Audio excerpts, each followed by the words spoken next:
What's up you guys, it's Ben and welcome back to my channel where we talk about everything there is relating to selling on Amazon. So is the game about to come to an end? Will Amazon kick us all off their third-party marketplace? A lot of you recently commented asking me, Ben, what do you think is about to happen given how much hassle various parties give to Amazon about their treatment of third-party sellers? At the end of the day, guys, think about it. They spend an enormous amount of money on building seller support teams, building performance teams, and building teams that maintain the seller dashboard that all of our sellers use on a daily basis. If all of a sudden Amazon kicked us all off, they could also get rid of all of those teams and therefore save on a ton of cost. So in today's video, what I want to do is share with you some facts about what's going on, some opinion, and also give you my theory as what I think is about to happen. With that being said, guys, if you are interested in selling on Amazon, please don't forget to check the links down below for my own personal mentorship where I will help you start off your Amazon FBA journey on the right foot if it's here to stay. Otherwise, guys, if you're interested in selling on Amazon but you're starting on a relatively lower budget, please don't forget to check the links down below for all the business tools that I use to run my Amazon FBA business, such as Helium 10, where you get 50% off, the best product research tool out there, Awesome, the best e-commerce accountants out there in the market at the moment, or Tide, the best business bank account to start off your Amazon FBA business. And with my link, you'll get £30 deposited in your bank account right away. With that being said, guys, let's get straight to the video. Right, guys, so the first things first, what I wanted to share with you is the market cap data for Amazon. For those of you guys that don't know, market cap basically means the value of the company. And at the moment, the company is valued around $1.69 trillion. Now, Amazon FBA introduced third-party sellers actually back in 2006, over 14 years ago.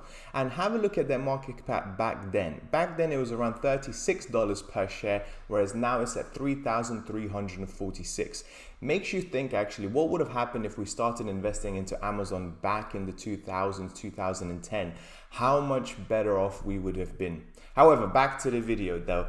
In my personal opinion, guys, if all of a sudden Amazon decided to kick off all of their third-party sellers, I kid you not, I believe their share price would tank by at least 15 to 20%, and it would be a straight nosedive. Why? Very, very simple, guys, because here, if you actually look here at the top, this is the percentage of all of the units that is being sold on Amazon, and the percentage of them and how many of them is coming from third-party sellers. And as you can see, it has been growing steadily ever since 2007. From 2007 to 2013 went up to 42, and now it is all the way up to 55. And I genuinely believe that this percentage of units, and this is across the world, bearing in mind, is going to continue to go up. The influence that we have on Amazon is going to continue to go up, and this is really important. And what I also wanted to show you guys is, have a read look at this. In the end, all of this benefits Amazon. In 2010-20, Amazon generated $80.46 billion in third-party seller service revenues, up from $53 billion the previous year. So Amazon is making $80 billion of us each and every single year at the moment, and in my opinion, this is going to grow. Now imagine taking that all off in basically one day.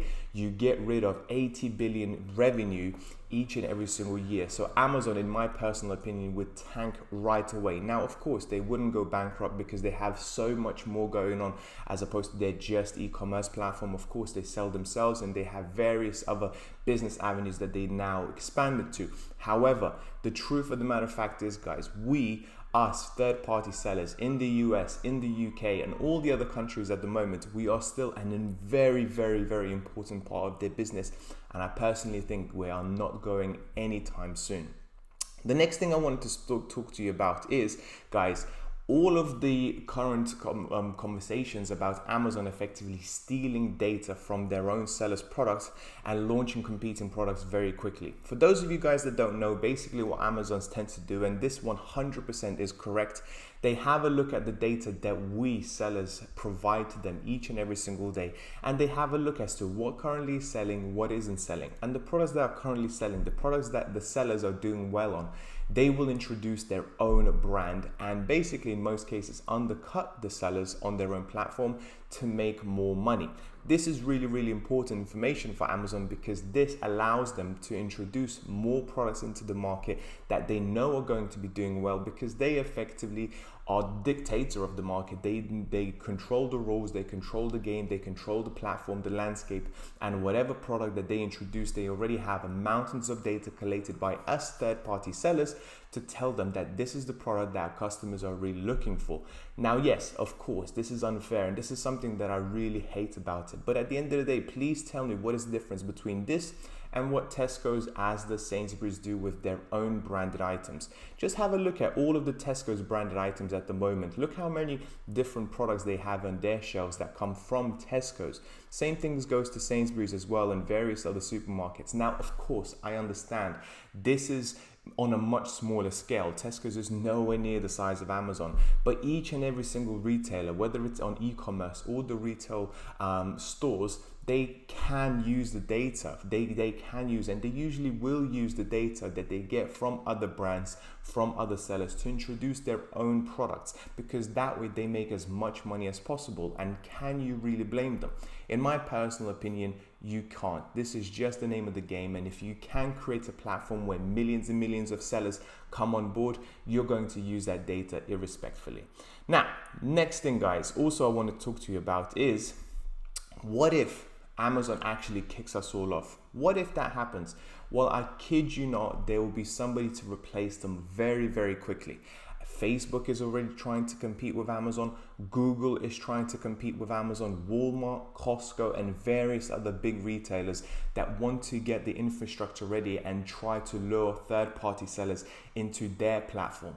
And in my personal opinion, guys, if Amazon decides to kick us all off, which I highly doubt will ever happen, I actually believe there will be more competition coming in for third-party sellers, and some of us will be going to another platform because of lower fees, better revenues, or whatever. I personally think Amazon is going to start their e-commerce demise on the day that they get rid of third-party sellers because of three things that they are going to lose.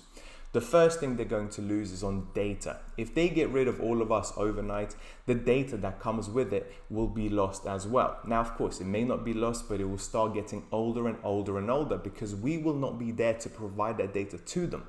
Second, guys, less choice for customers. And this is a big one because Amazon is known for having so much choice. And if all of a sudden we all get kicked off, that means 55% of all products on the Amazon marketplace will be taken off as well. Now, customers will notice that, in my personal opinion, and slowly but surely will start going into other potential marketplaces where we will migrate first.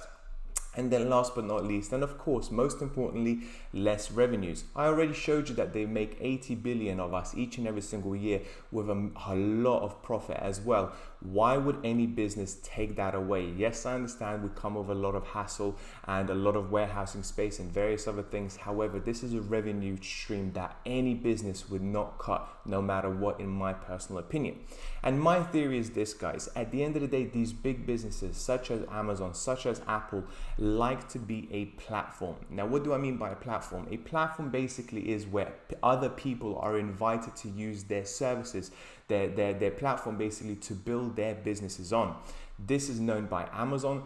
This is known by us, the sellers, and this is also known by the various governments that they operate in, okay? Because they understand that if all of a sudden Amazon gets rid of the third-party sellers, they use a lot of leverage against every single government that they operate in.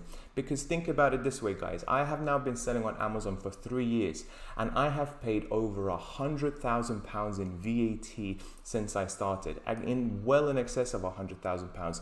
And if Amazon kicked all of us off, the third-party sellers, that means a lot of that VAT would not be collected by the UK government, and that also means that Amazon would lose that leverage when it comes to actually dealing with various governments, because so much tax revenue would literally disappear overnight. This is really, really important for Amazon to know, in my personal opinion, and I think it's one of the reasons why they started off the third-party marketplace in the first place. Same thing goes with Apple as well. So many businesses have set up making apps on their app store and giving a percentage to Apple each and every single day, month, or year. So many businesses basically depend on the App Store. So many businesses actually would fail overnight if the App Store was to go away. This is really, really important, and this is what these businesses know and what they used against the governments effectively to continue dominating the market, to continue to expand so fast.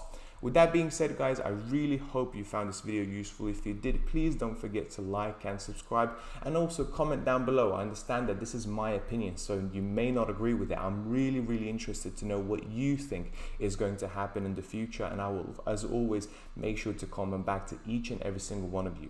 Thank you so much for watching, and I'll speak to you soon. Bye bye.